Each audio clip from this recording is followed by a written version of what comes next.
একটি চক্র কয়েক মাস ধরে নারীদের সৌদি আরবে চাকরি দেওয়ার কথা বলে মালয়েশিয়ার পতিতালয় পাচার করছিল এমন সংবাদের ভিত্তিতে র্যাবের ম্যাজিস্ট্রেট সারোয়ার আলমের নেতৃত্বে অভিযান চালায় র্যাব 3-এর একটি দল। এ সময় নারী পাচার চক্রের 3 সদস্যকে আটক করা হয়। এ চক্রের হোতা জাহিদুর রহমান পাসপোর্টে ভুল পরিচয় দিয়ে বেশ কয়েকবার বিদেশ সফর করেছিল বলে জানান র্যাবের ম্যাজিস্ট্রেট। এই অভিযোগে তাকে 6 মাসের কারাদণ্ড দেওয়া হয়। পাসপোর্ট জালিয়াতি করেছে, যে তার যে বাবার নাম এবং মায়ের নাম এই মিথ্যা নাম দিয়ে পাসপোর্ট করেছে এবং এনআইডি করেছে। অভিবাসী আইন অমান্য করার কারণে তাকে 6 মাসের কারাদণ্ড এবং 50,000 টাকা জরিমানা আদেশ করা হয়েছে। এছাড়া তাদের বিরুদ্ধে নারী পাচারের অভিযোগে নিয়মিত মামলা করা হবে বলেও জানান র্যাবের ম্যাজিস্ট্রেট সারোয়ার আলম।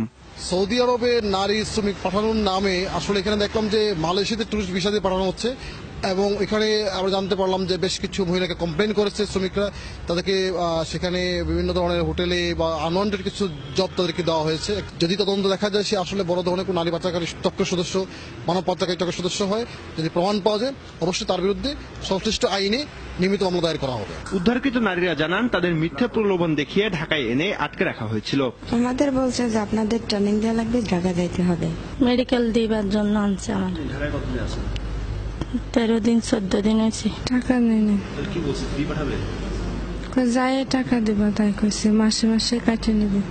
আমি 5 দিন ধরে আইছি।